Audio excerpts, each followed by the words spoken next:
¿Se imaginan un doctor que manda una medicina equivocada?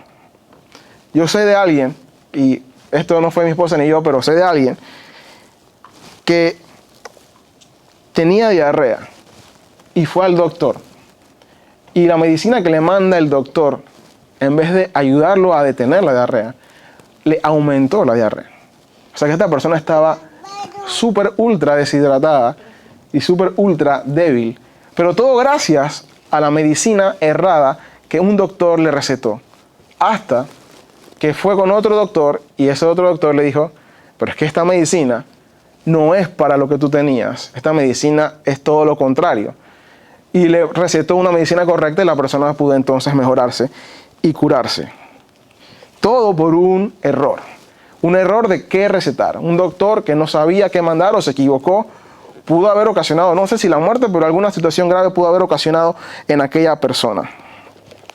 Ahora, espiritualmente, todos los seres humanos estamos muertos, pero imaginemos que no están muertos, que estamos enfermos. Solamente para el ejemplo que voy a utilizar. Y que estamos en una situación muy grave. Y lo único que realmente nos puede curar de esa situación es el Evangelio.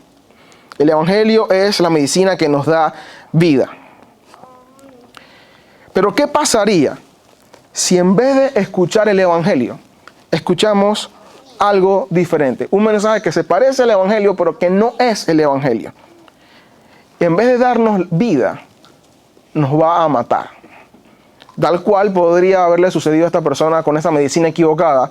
Un evangelio que no es el evangelio, un mensaje que no es el evangelio, es grave porque puede ocasionar la muerte, o más bien, ayudar a que la persona permanezca en muerte, pero con lo peor es que creyendo que está bien. Porque esta persona fue al doctor creyendo que ese doctor le iba a ayudar y podía pensar de que había algo más que no estaba funcionando. No pensaba que necesariamente era la medicina. Si fui al doctor, el doctor es de confianza. Lo mismo sucede cuando se va a un lugar y no se escucha la exposición del evangelio como debe ser. Uno puede sentirse bien en su conciencia. Fui a la iglesia, pero si lo que escuchó no es el evangelio, posiblemente esa medicina, en vez de ser medicina, termina ser un veneno para su vida. El cirujano tiene la vida física de una persona en riesgo, pero un pastor tiene la vida espiritual de muchos en riesgo. Por ende es muy importante que esté seguro de decir lo correcto, porque de lo contrario las consecuencias pueden ser fatales. Mateo 23:15, Jesús dijo, «Ay de ustedes, escribas y fariseos, hipócritas, que recorren el mar y la tierra para hacer un prosélito o discípulo, y cuando llega a hacerlo, lo hacen hijo del infierno 2 veces más que ustedes».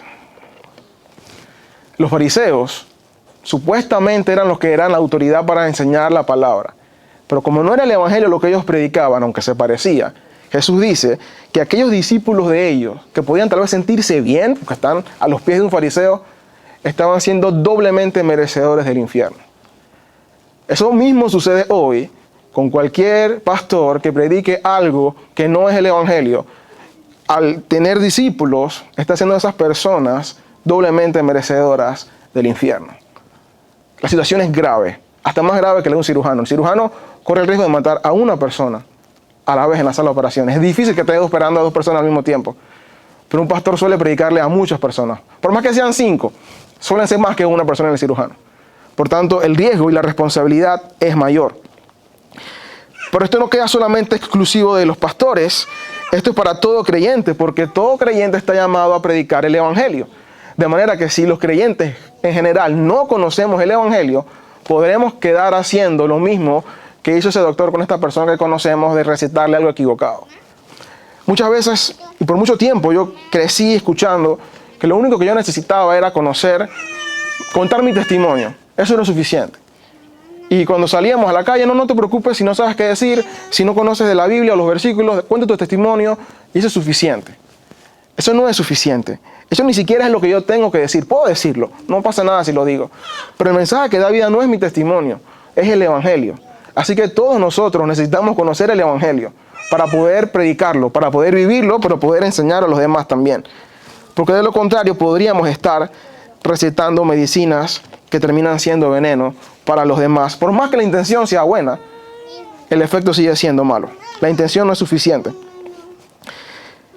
Y Pablo aquí le dice a Timoteo en el versículo 11, continuando con las instrucciones que le da, dice, esto manda y enseña. Pablo le dice a Timoteo que lo mostrado anteriormente no debe solamente enseñarlo, sino mandarlo. ¿Por qué? Porque es bueno, pero también porque es la palabra de Dios y la palabra de Dios tiene autoridad. Y por tanto, no se trata solamente de explicar los temas, sino de mostrarlos claramente y de decir claramente qué se debe y qué no se debe hacer. Y no como sugerencia, sino como un mandato del rey. Hermanos, recordemos algo. Los pastores son heraldos. Y este ejemplo yo lo di anteriormente. Un heraldo en el tiempo de la Edad Media, de la época medieval, era simplemente el mensajero del rey, el mensajero oficial del rey. El rey no iba a todo su imperio a decirle, esta es la nueva regla, el nuevo mandato. Él mandaba gente, vete a la provincia tal, supongamos que fuera un rey en Panamá, manda a alguien a Chiriquí, a Boca del Toro, a Veraguas, así a dar los mandatos del rey. En ese tiempo no había medios de comunicación masiva. Estos heraldos, cuando llegaban allá, llegaban con autoridad y la gente los escuchaba, no por quienes eran ellos, sino porque iban a hablar de parte del rey. Y lo que decían de parte del rey, tenían que asegurarse de decirlo tal cual el rey lo dijo. Los heraldos no tenían libertad para dar su opinión, los heraldos tenían que dar la información del rey. Y si el rey mandaba que había que dar más impuestos, en ese caso, cosas como esas eran las que se mandaba, el heraldo no podía aumentar los impuestos que el rey dijo o disminuir la carga porque a él le pareciera injusto o le pareciera que era muy suave. Él tenía que cumplir su función de decir lo que el rey decía. Era lo único que tenía que dar. Bajo ese concepto es que Pablo le dice a Timoteo, esto manda y enseña. No porque Timoteo o Pablo eran los que tenían que mandar, sino porque si son las palabras del rey, Dios, no nos toca a nosotros negociar de que, bueno, esto me parece que es muy duro, aquí esto no lo voy a enseñar. No, si Dios lo dice, tal cual dijo todo esto, tenemos que mandarlo. No porque nos parezca bueno, sino porque Dios dice que es bueno. Pero hay que hacer las dos. Hay que mandar, pero también hay que enseñar. Porque en este caso, los pastores tienen que cumplir la función de un poquito mejor que la del heraldo. El heraldo solamente decía lo que tenía que decir. El pastor no solamente lo manda, sino que explica. Tiene que tratar de hacerle entender a las personas qué es lo que Dios dice. No para justificar a Dios, porque Dios no necesita ser justificado o defendido, sino para que podamos entender qué es lo que dice Dios y por qué es bueno. Porque Dios no debe darnos explicaciones, pero Él se place y se goza en mostrarnos cada vez más de su verdad para que le conozcamos y le entendamos más. Así que un pastor debe dar las órdenes de Dios, pero debe también enseñarlas, explicarlas. Dios siempre ha tenido el deseo de que les conozcamos y que le entendamos cada vez un poco más. Y desde siempre ha llamado a hombres para que proclamen su verdad, para que le enseñen también. A Dios le importa que entendamos su palabra. Precisamente por esto es que uno de los requisitos para el pastorado es que sea apto para enseñar. Porque si la persona no es apta para enseñar, no podrá ayudar al pueblo de Dios a estudiar y a entender su palabra. Timoteo tenía la responsabilidad de conocer bien la palabra para poder mandar y enseñar lo que ella dice. Por eso, como pastores, tenemos que estudiar la palabra. Un pastor que no tiene deseo de estudiar y aprender más, debe renunciar inmediatamente. Porque todos necesitamos seguir aprendiendo y seguir conociendo. Un pastor que tiene la actitud de decir, no, ya no necesito más, yo tengo tantos años en la fe o tantos años como pastor, está diciendo que está mostrando orgullo y está mostrando que no necesita tanto de Dios como otros. Y necesitamos no solamente eso, sino poder recordar de que nosotros somos seres imperfectos y que necesitamos seguir aprendiendo porque nuestro conocimiento siempre es limitado. Esa es una de las ventajas de la pluralidad de ancianos. Regularmente, todas las semanas, el pastor Clifford y yo nos reunimos y conversamos. Hay ideas que llegan a nuestras mentes, pero antes de comunicarlas, pasan por nuestro filtro y a veces hasta por filtro de otros pastores. Cosas que nos llenan la mente que podrá hacer o no hacer. Nos toca ver qué dice la Biblia y analizarlo un poco más y orar al respecto. Si no tuviéramos ese filtro, el riesgo de decir cosas o hacer cosas que nos parecen bien, pero que no necesariamente son bíblicas, es muchísimo mayor. Por eso que un pastor que está solo corre mucho más riesgo de caer en la trampa del orgullo y de creer que él se lo sabe todo o que él es la autoridad suprema sobre un pastor que cuenta con otros pastores. Y los pastores que están solos deberían poder conseguir otros pastores, aunque sean otras iglesias, que le ayuden en esa labor. Yo conozco pastores de otras iglesias que están solos, que también regularmente conversan conmigo y con otros pastores para poder tener esa rendición de cuentas, poder esa comunicación y esa necesidad de recordar que necesitamos seguir aprendiendo. Semanalmente, cosas que yo haya leído, que haya escuchado, que haya visto, yo se las comparto, ellos me comparten, veo cosas que yo no había leído y que me pongo a leerlas, y eso nos permite seguir creciendo y alimentándonos mutuamente, porque necesitamos reconocer que no las sabemos todas. Necesitamos a Dios. Hace un tiempo, como 3 semanas atrás, un amigo muy querido fue a hablar con un pastor de una iglesia a la que él no asiste, pero fue a hablar con ese pastor porque él tiene familiares que van a esa iglesia. Y él fue a hablar con ese pastor porque él sabe que ese pastor enseña cosas que no están bien.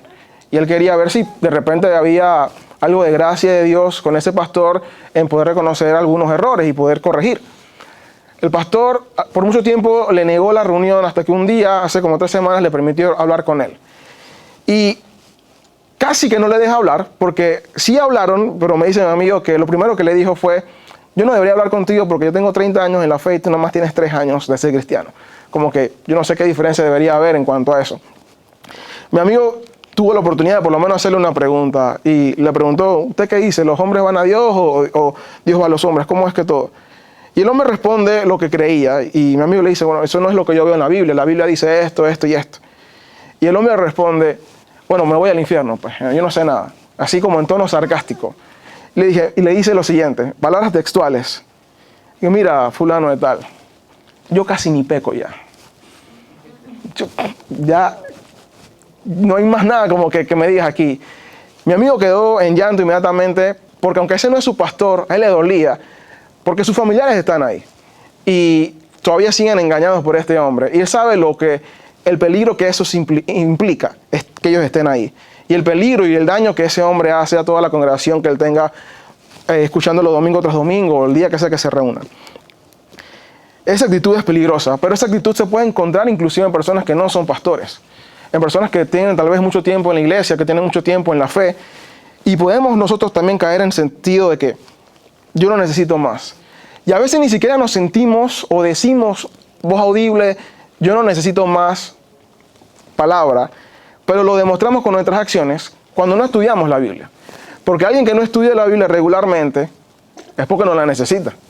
Porque si tú eres consciente de lo que necesitas la palabra, tú vas a querer leerla porque sabes que es una necesidad.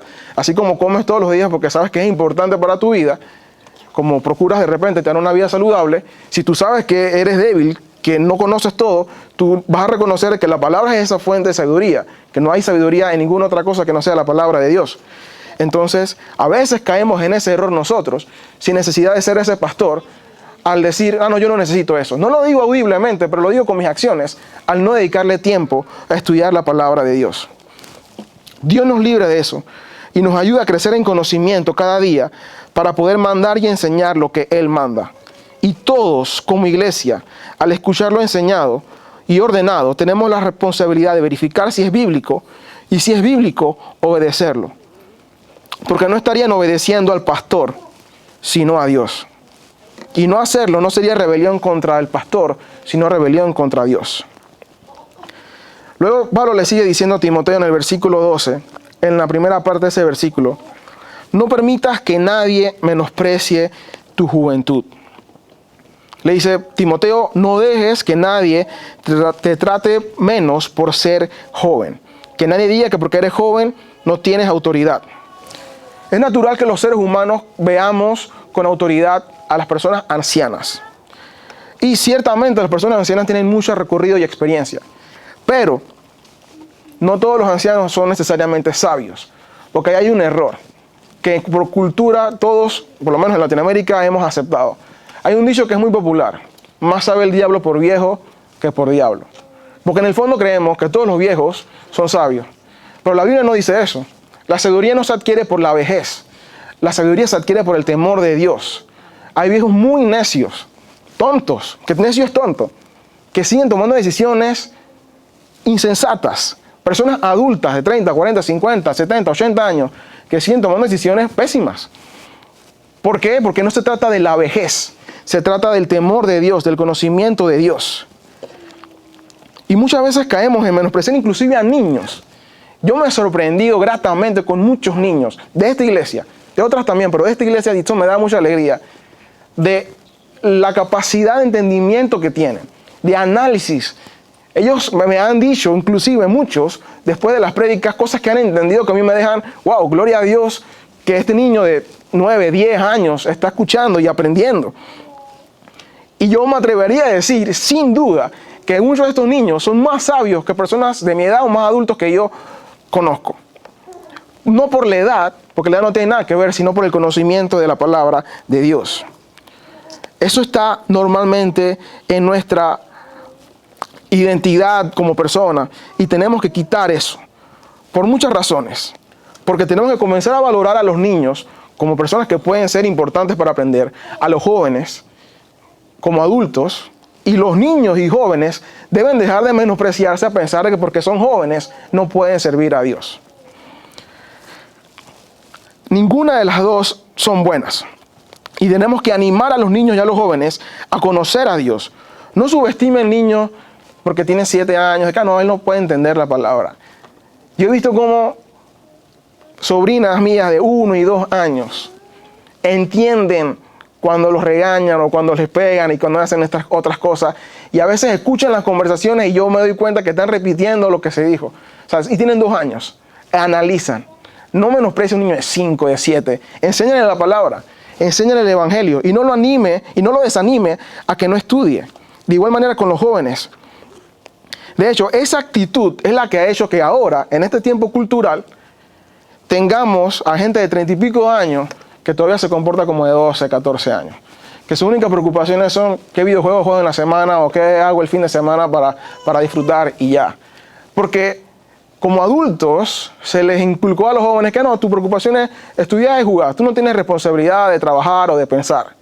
Antes, siglo atrás, eso era impensable.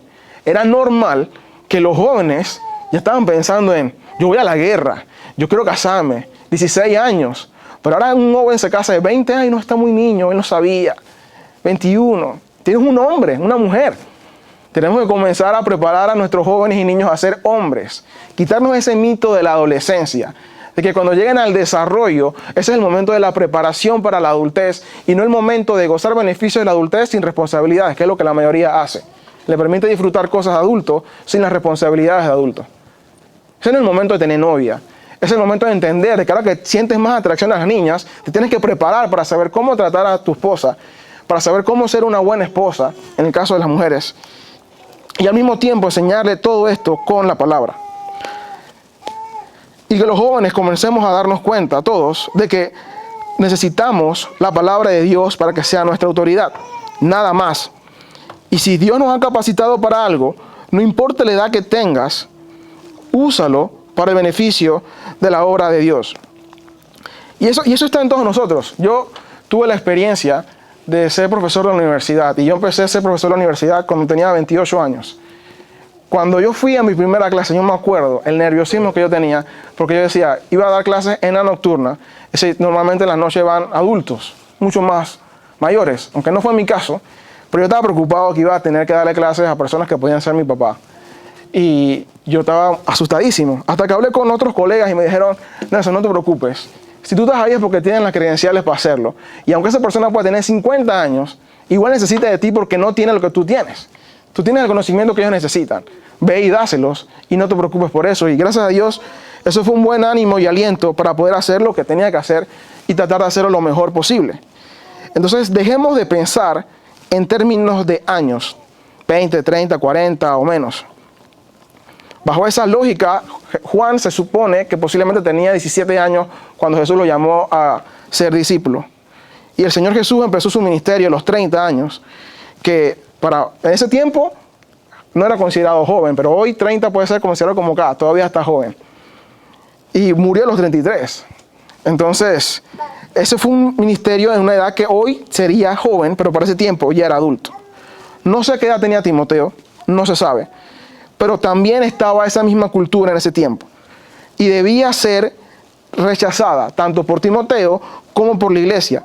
Porque cuando Pablo se lo mandó a los corintios, le dijo lo mismo a los corintios: reciban bien a Timoteo. Y a los de Efesios les dice lo mismo. Este tema es importante porque necesitamos comenzar a prepararnos para hacer las cosas que Dios nos manda y no ponernos limitantes que Dios no nos pone.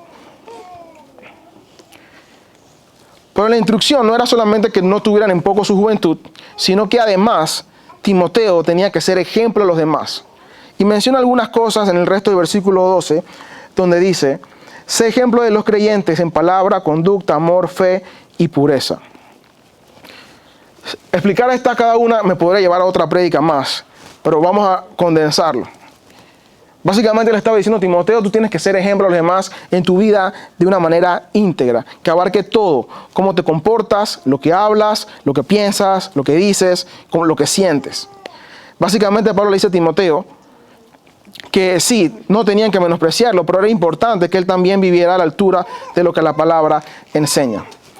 A eso no garantizaba que no lo iban a menospreciar, porque a Pablo lo menospreciaban igual, aunque él trataba de ser ejemplo a los demás. Así que eso no era necesariamente la receta para que no lo menospreciaran, pero él tenía que hacerlo sí o sí, porque es el mandato que todos tenemos delante de Dios. Había personas legalistas para los cuales Timoteo ni Pablo estaban a la altura. Y por eso Pablo tiene que defender su apostolado una y otra vez, por el desprecio mostrado por otros que invalidaban su ministerio. Pero la conciencia de Pablo y Timoteo debía estar sujeta a la palabra de Dios y compararse con ella solamente, para estar bien con Dios y no con los demás. El ser buen ejemplo es principalmente un acto para con Dios, luego con los hombres. Pero todo empieza por Dios. Si fuese por los hombres, ni siquiera Jesús fue un buen ejemplo. De hecho, en el tiempo que Jesús vivió, para muchos Jesús no fue el ejemplo de santidad. Sabemos que Jesús fue santo, pero en el tiempo de Jesús no muchos lo veían así. Lucas 7, 34 y 35. ¿Por qué ha venido Juan el Bautista, Jesús hablando, que no come pan, que no bebe vino? Y ustedes dicen: tiene demonio. Y ha venido el Hijo del Hombre, hablando de él mismo, que sí come y bebe. Y dicen: miren, hay un hombre glotón y bebedor de vino, amigo de recaudadores de impuestos y de pecadores. Eso es lo que decían de Jesús. Los hombres de ese tiempo que se consideraban religiosos: un glotón, un bebedor de vino, amigo de recaudadores, impuestos y pecadores. Sí comía, sí bebía vino y sí parqueaba con ellos, estaba con ellos, pero ¿Jesús pecó? No. Pero aquí es la parte importante para nosotros de poder tener una expectativa bíblica de lo que Dios define como ejemplo y no lo que nosotros definimos como ejemplo. Porque para muchos hoy, posiblemente el ejemplo de santidad sea pensar en Juan el Bautista. Pero ¿quién fue mejor, Juan el Bautista o Jesús? Jesús, obviamente. Pero cuando pensamos en santidad, se nos viene más a la mente una vida como la de Juan el Bautista, una vida austera, que una vida como la de Jesús, que fue el Hijo de Dios, santo, sin pecado. Ahora, ¿Juan el Bautista pecó por hacer eso? No. ¿Jesús pecó por lo que hizo? Tampoco. Entonces, ¿cuál es la respuesta? ¿Vivo como Juan el Bautista o vivo como Jesús? La respuesta es que necesitamos ir a la palabra para estudiarla, entenderla y obedecerla. Si Dios me manda que yo viva una vida como Juan el Bautista, la vivo. Y me voy al desierto como Juan el Bautista y predico allá y hago ese tipo de cosas como Él me manda. Hay personas que Dios las manda a vivir en el desierto, en medio de tribus, una vida mucho más moderada. Pero hay otras personas que Dios no los llama a eso. Igual puede estar obedeciendo a Dios. Su conciencia debe estar atada a la palabra, no a la cultura ni a las expectativas de las personas. Nosotros hacemos las cosas porque a Dios le agrada, no porque a alguien le parezca bien. Así que asegúrense de que lo que estén haciendo sea que Dios le agrada y no la expectativa cultural. Por poner un ejemplo, nosotros procuramos empezar temprano los cultos. Tal vez algunas personas piensen de que es porque tenemos un pastor que es gringo. Pero eso no tiene nada que ver. Tiene un poquito que ver, pero no por la razón que ustedes piensan. Nosotros empezamos temprano porque Dios demanda que hagamos todo lo mejor posible. Y es imposible decir que vamos a hacer algo bien si no nos preparamos de antemano. La improvisación es un problema grande de la cultura de hoy, que viene por no entender que todo debe ser para la gloria de Dios. Por poner ese ejemplo, nosotros, mi esposa y yo, nos estuvimos congregando en Pacora 3 años, viviendo acá en Chorrera. Y nosotros llegábamos, no tarde, pero después que la escuela dominical había empezado. Si empezaban a las 10, nosotros llegábamos como a las 10:15, 10:20. Y nos sentíamos bien, vivimos en Chorrera, no estamos cerquita, es normal. Hasta que esta verdad llega a nuestra vida y entendemos de que tenemos que ser íntegros en todo, nosotros dejamos de poner eso como excusa y comenzamos a llegar temprano, viviendo en Chorrera, viajando a Pacora.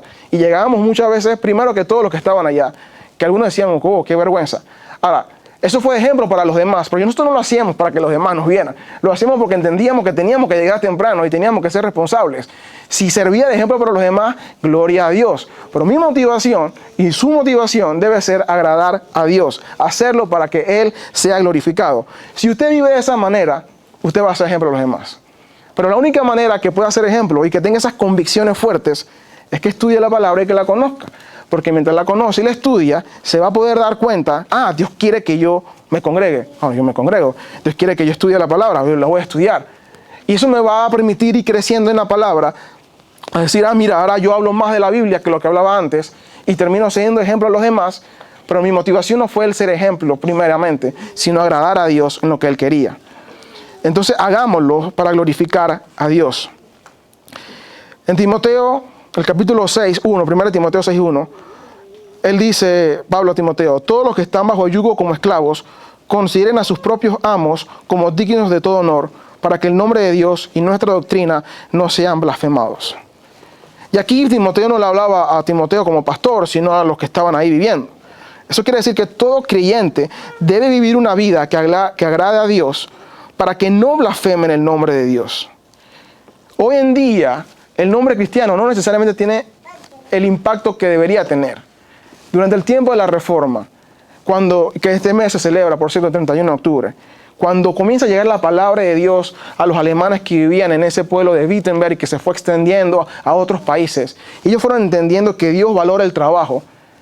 Todos los que llegaban a la fe cristiana eran excelentes en su trabajo y todos querían contratar cristianos. Todos querían trabajar para cristianos. De hecho, ese es el progreso de por qué Alemania está como está, por qué Holanda estaba como está, Inglaterra. Porque se llenó de gente que entendía eso en la palabra y pudieron desarrollarlo. No para la gloria de los demás, sino para poder glorificar el nombre de Dios. Pero hoy, los cristianos no viven de esa manera en términos generales. No procuramos hacer las cosas por excelencia. Vaya a un evento cristiano normalmente y es raro que empiece temprano. De hecho, yo he tenido experiencias con personas que he invitado a otros lugares y que uno se han ido como 1 hora después y todavía no arranca. Yo me voy. La gente no respeta mi tiempo. Pero lo vemos normal, que la gente llega sin practicar, los que estaban practicando en la música, improvisando en el momento. Inclusive algunos que van a hablar, tampoco se preparan. Y normalizamos la improvisación porque Dios entiende. No, Dios no entiende. Dios demanda excelencia. Él quiere que lo hagamos todo lo mejor posible. Y al hacerlo, podemos ser entonces ejemplo a los demás en todo lo que hacemos. La palabra nos va a ayudar a poder serlo. El versículo 13 sigue diciendo Pablo, entre tanto que llego, ocúpate en la lectura de las Escrituras, la exhortación y la enseñanza. Esto parece como que ya estaba implícito en todo lo demás, pero se lo dice una vez más porque es importante. Timoteo, lee la Biblia, por favor. Ocúpate en leer la Biblia. Todo creyente debe hacerlo, pero un pastor mucho más. Debe pasar tiempo leyendo la palabra de Dios. La lectura debe ser un hábito de todo creyente, pero el pastor no se puede dar el lujo de no leerlo, principalmente leer la Biblia. Solamente la preparación para una prédica toma tiempo de lectura, pero eso no es suficiente. Un pastor debe leer otras cosas aparte, leer otros textos de la Biblia y otros libros también con el tiempo como se puede hacer. Pero nada puede ser mejor que leer la Biblia. No está mal leer otros libros, pero el tiempo en las Escrituras debe ser importante. Si no leemos la Biblia, vamos a estar tentados fácilmente a dar nuestras opiniones y no lo que dice la Biblia. Solo la Biblia nos cambia, solo la Biblia nos enseña, solo la Biblia nos revela lo que está mal, nos muestra a Dios y nos permite conocerlo más. Nos ayuda a entender el mundo y nos da sabiduría. Nuestra mente debe estar llena de la palabra de Dios. Por esa lectura abundante debe llevarnos como consecuencia, en lo que sigue el versículo 13, a poder exhortar y enseñar. Esa palabra me debe permitir ahora poder ser capaz de dar un consejo a otra persona bíblicamente, de poder enseñar qué aprendí en la Biblia. Y es que eso queda en tu mente. A medida que ustedes están leyendo la Biblia, estoy seguro que le ha pasado que están leyendo, el texto que sea que estén leyendo, o si volvieron a leer Timoteo en su casa después, que encuentran algo como que les llama la atención y lo quieren compartir porque lo entendieron, y esa alegría de entender algo es buena y nos permite poder crecer y animarnos y edificarnos mutuamente. Luego en el versículo 14 dice: no descuides el don espiritual que está en ti, que te fue conferido por medio de la profecía con la imposición de manos del presbiterio. Dios tiene el deseo que ejercitemos los dones que Dios nos ha dado, y todos tenemos dones. Primera carta de Pedro 4, versículo 10. Según cada uno ha recibido un don especial, úselo sirviéndose los unos a los otros como buenos administradores de la multiforme gracia de Dios. Cuando predicamos en la serie de Corintios, hablamos mucho más de los dones, así que los animo a que puedan escuchar esas prédicas si no las han escuchado. 1 Corintios 12, 13 y 14 están en el canal de YouTube. Pero aquí Pablo le dice a Timoteo específicamente: no te olvides de ejercitar el don que Dios te ha dado. Y vivir una vida que agrada a Dios lleva implícito y tácito que sirvamos a los demás. En el caso de Timoteo era predicar y seguir preparándose para ello. Y eso debemos hacer todos en todo lo que Dios nos ha dado. Seguir perfeccionándonos en lo que Dios nos ha dado para hacer lo que Él quiere, glorificarlo más y que podamos reconocerlo Él como el dador de todo. Ese don de Timoteo era un don, dice, espiritual. No fue algo con lo que él nació. Eso se lo dio el Espíritu Santo, como todos los dones que el Espíritu Santo da. Todos nacemos con talentos y habilidades, y Dios nos los da también. Pero aquí Pablo se refiere a los dones que recibimos al ser salvos. Todo creyente recibe dones, pero son espirituales, los da el Espíritu Santo. Es importante aclarar eso. Hace como 10 años atrás yo recuerdo haber visto un afiche de un evento en República Dominicana donde una profeta, apóstol, cantante estaba haciendo un evento que por cierto cobraba, ¿no? Y uno de los beneficios de ir a ese evento era que iban a repartir dones.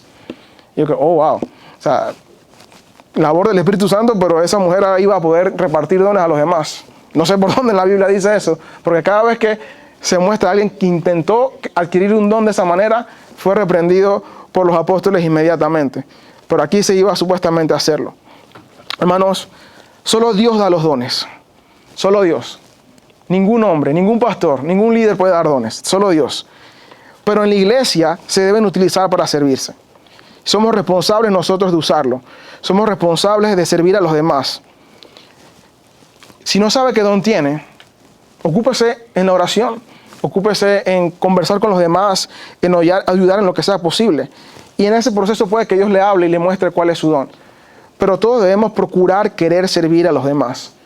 Y cuando se refiere al marco de iglesia, no se refiere a hoy, domingo. Hay personas que nos ayudan en el culto los domingos, y gloria a Dios por eso, y queremos cada día poder seguir creciendo en eso, con la música, con muchos otros temas. Pero la obra de los dones no termina ni empieza el domingo. Eso sigue el resto de la semana. De hecho, hay personas que tienen dones que nunca van a ser vistos los domingos. Una persona con el don de fe, una persona con el don de misericordia, no necesariamente va a tener un momento en el culto donde se pare a hacer algo de misericordia, de fe. Eso se ve en lo íntimo, en esa ayuda, en ese consejo. Entonces, hermanos, esto no se limita a hoy. Su vida espiritual no se debe limitar al domingo, sino poder involucrarse con los demás el resto de la semana. Versículo 15. Pablo le dice: reflexiona sobre estas cosas, dedícate a ellas, para que tu aprovechamiento sea evidente a todos. ¿Qué ventaja tenía Timoteo de hacer todo eso? Dice, si era fiel, su aprovechamiento o su progreso debía ser de bendición a todos y visible a todos. Pero se explica más en el siguiente versículo. Así que leo el versículo siguiente. Ten cuidado de ti mismo y de la enseñanza. Persevera en estas cosas, porque haciéndolo asegurarás la salvación tanto para ti como para los que te escuchan. Esta es la parte más evidente. La advierte ahora y le dice, ten cuidado de ti mismo. Y eso queda como que, ¿por qué de Timoteo? Pero si Timoteo no era de los buenos, no era que tenía que callarle la boca a los falsos profetas. Para Pablo le dice, ten cuidado de ti, Timoteo. Y la razón por la que Timoteo tenía que cuidarse de sí mismo es la misma razón por la que nosotros tenemos que cuidarnos de nosotros mismos. Porque Timoteo era pecador, al igual que todos nosotros. Y no podemos olvidar esa verdad. Todos somos pecadores y propensos a pecar. Y por eso necesitamos estar alertas, a no dormirnos. Como dice el versículo, el que cree está firme, mire que no caiga. Es decir, no podemos jamás jactarnos de que nosotros somos autosuficientes y que ahora ya tenemos todo resuelto, el toro cogido por los cuernos. Necesitamos recordar que somos débiles, que necesitamos de Dios. La actitud del pastor que les mencioné, donde mi amigo fue a hablar con él, es precisamente una actitud que no permite cuidarnos de nosotros mismos. Ese hombre está cegado creyendo de que él está autojustificado, de que él ya está casi resuelto. Básicamente él debe levitar y llegar al cielo prontamente. Pero nosotros no podemos jamás vernos así. Porque la Biblia nos recuerda lo pecadores que somos y lo propensos que somos a desviarnos cada día. Pablo lo dice, el bien que quiero no hago y el mal que no quiero eso hago. Pablo, que fue al tercer cielo, que vio al Señor, una revelación especial, que Dios le permitió entender el Evangelio de una manera especial, seguía luchando con el pecado. ¿Qué nos hace pensar que nosotros no vamos a luchar con el pecado? Tenemos que luchar con el pecado toda nuestra vida. Algo útil para cuidarnos es la rendición de cuentas. Es muy útil. Como les mencionaba en esas conversaciones, yo tengo a 2 pastores que son específicamente las personas con las que yo me reúno para rendir de cuentas. Esas personas saben mis dificultades, mis pecados, mis cosas que me causan sufrimiento, mis alegrías, mis victorias, y yo igualmente las de ellos. ¿Con qué propósito?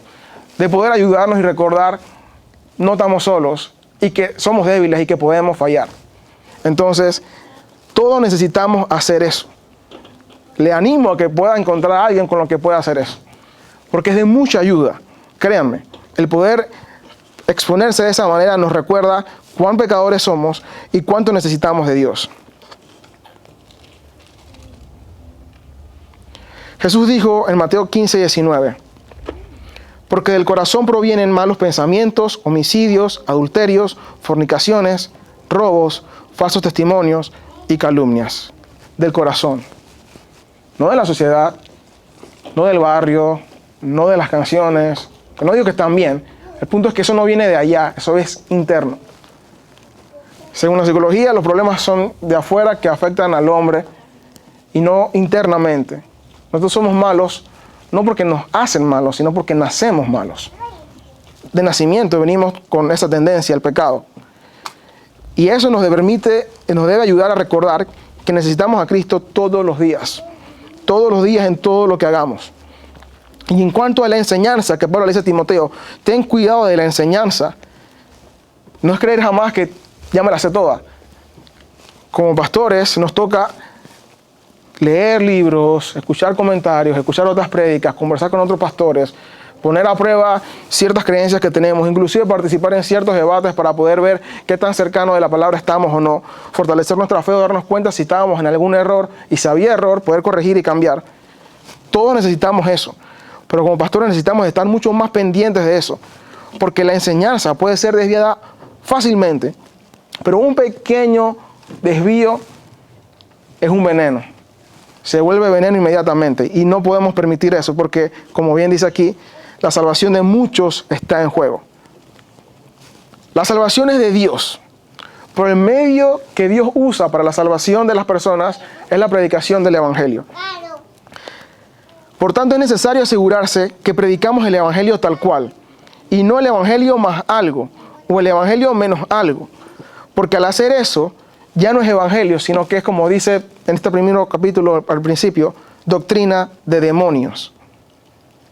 Nadie puede ser salvo si escucha doctrina de demonios. Recuerden que la doctrina de demonios que se oyen en la iglesia no es adora al diablo, mata a su gato negro. Esas cosas no se van a escuchar en la iglesia jamás. La doctrina de demonios parece mucho al evangelio porque usan la Biblia, pero le agregan cositas. No hagas esto o haz esta cosa que no está en la Biblia. Y en el momento que hacen eso, ya no es evangelio. Y Pablo le dice a los Gálatas insensatos, ¿en qué momento se les ocurrió que había algo más que el evangelio? Era solamente eso lo que necesitaban. La doctrina de demonios entran fácil. Dice, Dios no miente, es verdad, pero como Dios no miente, Dios te va a poner en un lugar alto. Mentira, alto porque piensan que vas a ser una persona importante en la sociedad. Y así combinan otras mentiras como con verdades. Dios es bueno, y es verdad, Dios es bueno, pero porque Dios es bueno, dicen, Dios te va a dar el trabajo que anhelas, el sueño que tienes se va a cumplir, y Dios se vuelve entonces un Santa Claus. Eso es mentira, eso es falso evangelio. Mezclan verdad con mentira, y por eso tenemos que tener cuidado de lo que se enseña, porque en el momento que se mezcle, ya no es evangelio. Por más que parezca iglesia, que tenga Biblia, es doctrina de demonio lo que se predica, y debe ser desechado y repudiado. Los falsos maestros por eso entran tan fácil, porque las herejías no son tan fáciles de ver, parecen verdad, pero por eso es que hay que tener mucho cuidado, pues, principalmente los que enseñan, cuidar la doctrina para llevar a la salvación de los que oyen. Por eso es que los hermanos que ya son miembros de la iglesia escuchan y leen la declaración de fe, y por eso que también leemos la confesión de fe que estudiamos los lunes, que si Dios quiere mañana estudiaremos, porque eso nos va a permitir a no solamente a los pastores, sino que a todos los hermanos puedan estar conscientes de qué enseña la Biblia. Porque si en algún momento el pastor Clifford o yo llegamos a predicar algo aquí que no va acorde con la Biblia, es responsabilidad de los miembros decir, eso no está bien, pastor. Con la Biblia, mostrarnos el error para poder corregir, porque lo que está en juego no es simplemente una pérdida de 1 hora, 2 horas. Lo que está en juego es la vida de muchas personas. Yo he oído testimonio de gente que ha sido salva en iglesias falsas, pero no fueron salvas por la predicación de esas iglesias, sino a pesar de la predicación de esas iglesias. El evangelio es necesario a todos en todos para fortalecer nuestra fe.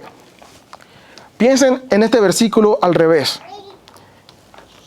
Si Timoteo cuidaba la doctrina y se cuidaba a sí mismo y perseveraba en esas cosas, aseguraría la salvación de él y de los demás. Pero si Timoteo no hacía eso, entonces no aseguraba la salvación de él ni de los demás, sino que la ponía en riesgo. Podía ser como los fariseos y ponerlos en manos del diablo. Así importante era. O la aseguras o lo dejas a la libre. Ten mucho cuidado, porque un pequeño cambio es muy peligroso. No es como que, sí, lo hace diferente, o qué importa, hay libertad para hacerlo. No, con la doctrina hay que ser muy, muy cuidadoso. Pablo se preocupó por la iglesia, pero porque Cristo se preocupó por la iglesia primero. A Cristo le importa su iglesia tanto que dio su vida por ella. Él fue quien inspira a Pablo a escribir esto. Pablo no escribió esto solo porque le surgió de su intelecto, sino porque el Espíritu Santo lo llevó. Porque la Escritura es inspirada por Dios. Así que esta carta es inspirada por Dios. Cristo lo hace por amor de su pueblo. Por amor nos advierte acerca de los falsos maestros, nos advierte de los postreros tiempos y nos lleva a mostrarnos su palabra, su sana doctrina encontrada en la palabra de Él, para restaurarnos del pecado y para que veamos quién es el Señor de la obra. Cristo es el buen pastor que da su vida por las ovejas. Él aseguró la salvación de todo su pueblo al morir en la cruz y resucitar el tercer día. Él dio el mensaje de vida porque Él es el pan de vida. No hay nada más que proclamar sino a Cristo. Nada más. Toda nuestra vida y predicación debe ser siempre cristocéntrica.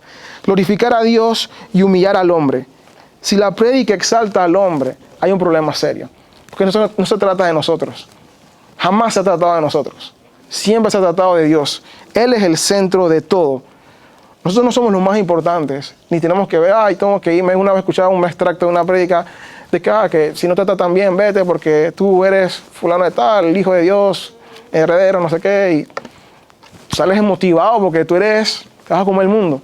Pues la prédica no es para que comas el mundo, la prédica es para que te des cuenta que tú no eres nadie y Dios lo es todo y necesitas a Dios en todo. Solo Él puede ayudarnos a vivir una vida que le glorifique. Solo Él nos puede ayudar a que seamos ejemplo a otros. Y no una vida religiosa, porque muchos religiosos estarán en el infierno por poner su justicia en sus obras, sino en Cristo. Pongamos nuestra fe en Cristo. Luego entonces podemos y debemos agradarlo en todo lo que Él quiere que hagamos. Cristo es suficiente. El mensaje de Cristo es suficiente. Pero necesitamos conocerlo, necesitamos estudiarlo, necesitamos predicarlo, necesitamos vivirlo. Por nuestro bien, como dice Pablo a Timoteo, pero por el bien de los demás también. Porque todos tenemos el llamado y la orden de predicar el evangelio a toda criatura. Entonces asegurémonos de que cuando hablemos, no la vamos a dar la receta equivocada, sino la receta correcta. No es para hacerlo sentir bien, o no tengo la libertad de modificar la palabra, sino de decir lo que Dios manda. Él se encarga del resto. Confiemos en Él. Porque todos estos cambios que se hacían eran por falta de confianza en la palabra de Dios. Si confiamos en Dios, nosotros podemos descansar en que la predicación es suficiente y Él va a hacer la obra. Señor, gracias por la oportunidad que nos das de escuchar tu palabra. Gracias por la enseñanza y la instrucción que nos permite ver lo importante que es el ministerio del pastorado y el cuidado que debe tener el pastor, pero también el cuidado que debemos tener todos como creyentes, de querer procurar conocer tu palabra, poder enseñar tu palabra y poder vivirla para poder agradarte a ti, pero al mismo tiempo ser ejemplo a los demás. Padre, es tan importante esto, porque la salvación de muchos está en juego. Ayúdanos a poder ser siempre cuidadosos en enseñar únicamente la verdad que tú tienes en tu palabra, ni más ni menos. Y ayúdanos a poder querer conocerte cada vez más y tener la valentía de proclamarla a toda criatura, porque es lo que el mundo necesita escuchar. Más nada, tu palabra es lo único que tiene esperanza, lo único que tiene salvación para nosotros. Gracias, Padre, por este día una vez más y por tu palabra que nos permites tener en este momento. Amén.